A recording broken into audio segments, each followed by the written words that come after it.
Welcome back to my channel. Today's video is another installment in the air crash investigation series. This is where we take a look at an episode of the TV show Air Crash Investigation and pick apart the investigation to see if it was done correctly. Well, the first thing that they checked was the airplane itself. They found that the fire originated in the number 2 or the right-hand cylinder of the right-hand engine. But when they go and look at the engine, they don't even look at the cowling, which is the thing that covers the engine.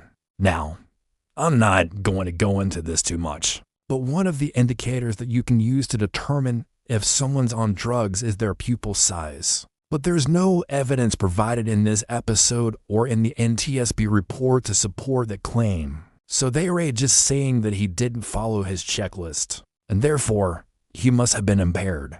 Now, again, I don't want to go into the whole drug angle, but it's completely irrelevant to the crash itself. They have data to 270 feet. Most likely the airplane impacted the ground at 0 feet, so you can extrapolate the data and get an estimated impact velocity. One thing that the investigators didn't do was check the CVR, the cockpit voice recorder. They didn't look at the cowling of the engine. They didn't really analyze the FDR data. They didn't really analyze the CVR data. And they ended up coming to a conclusion that the NTSB explicitly says did not happen. So if you want to watch an episode of Air Crash Investigation and learn something about aviation, this is probably not the one to watch. We don't have much information from that in this episode. If you enjoyed the video, please hit the thumbs up button. If you want to see more videos like this, please subscribe. As always, I'm gonna put the disclaimer in the description, and I will see you next time. We do hear the pilot call for a missed approach, but we don't hear anything before that or after that, and there may have been some useful information on the CVR.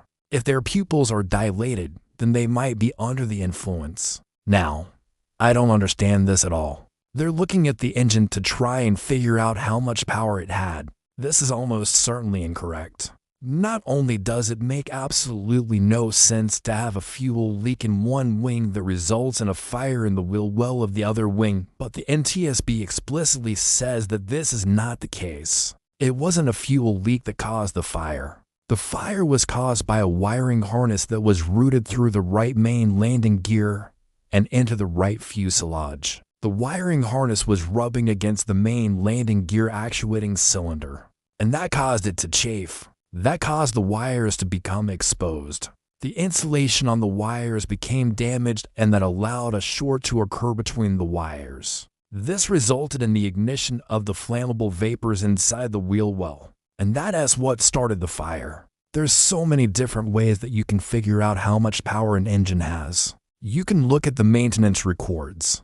Did they recently overhaul the engine? Do they know how many cycles are on the engine? They could have run a borescope up through the engine and looked inside the engine.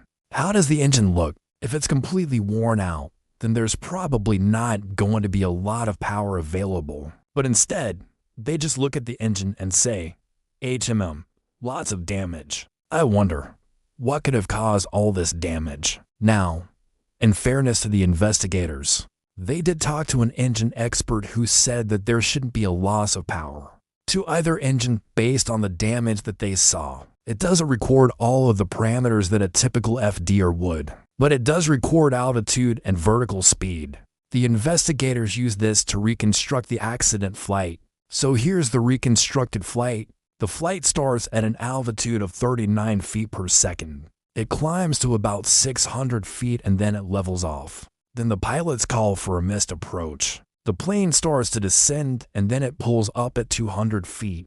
And at 270 feet, the data ends. However, you can also have other factors that cause your pupils to dilate, things like stress, anxiety, lack of sleep. So it's not going to be directly affected by the fire. It's possible that it could have been damaged, but it was still transmitting a signal at the time of impact. So it was most likely not damaged. The investigators used this graph to reconstruct the accident, but they didn't really use it to its full potential. What they should have done is looked at the altitude and the vertical speed. So altitude versus time and vertical speed versus time. Altitude versus time will tell you what kind of flight path the airplane is on. Is it in a climb? Is it in a descent? Is it maneuvering? Vertical speed versus time will tell you the airplane's acceleration and deceleration. So if you're climbing and your vertical speed is increasing, then you know you're accelerating. If you're descending and your vertical speed is decreasing, then you know you're decelerating. So that would have been a good way to tell if there was an asymmetric thrust situation.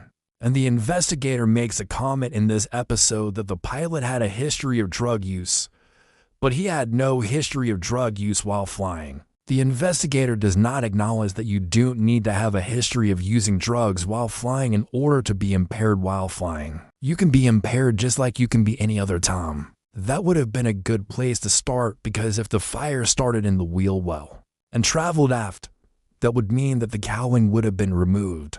But no one even looks at that. They just look at the engine itself and say, wow, there's a lot of damage here. Like, I wonder what could have caused all this damage.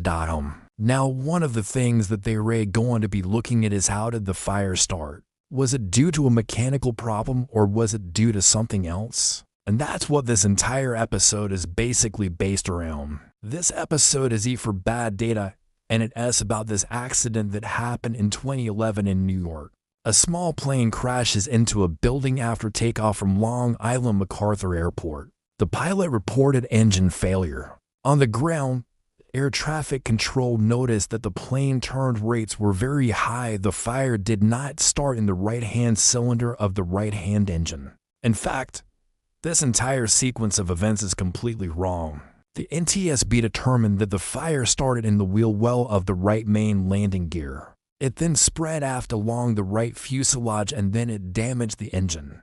And the fire actually spread forward from there. And they thought that maybe there was some kind of mechanical problem. So they sent a chase plane after it. And the chase plane saw that the left wing was on fire, and then the pilot, just like belly, flopped the airplane right into a building. So now let's take a look at the actual investigation. What did they find out? Now here's the thing. This is not actually what happened. This is a dramatization. Now, one of the things that I found really interesting is that the investigators are talking about how much damage there was to the airplane and how they had to piece it together to figure out what actually happened. One of the questions that comes up during the investigation is whether or not the pilot was on drugs. The episode talks about how the pilots failed to follow a checklist. That's one of the reasons why they think that he was impaired. Let's talk about the flight data recorder.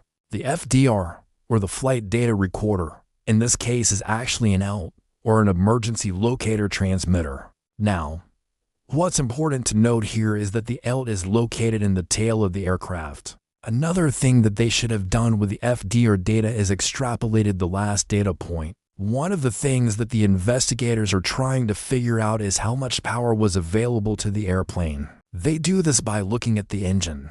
In the end, they determine that the most likely cause of the accident was a fuel leak in the right wing. That resulted in an explosion of flammable vapors inside the right wing. So to summarize this episode, it was pretty bad. They got almost everything wrong in this episode. The dramatization of the accident was completely wrong. That's gonna wrap it up for this video.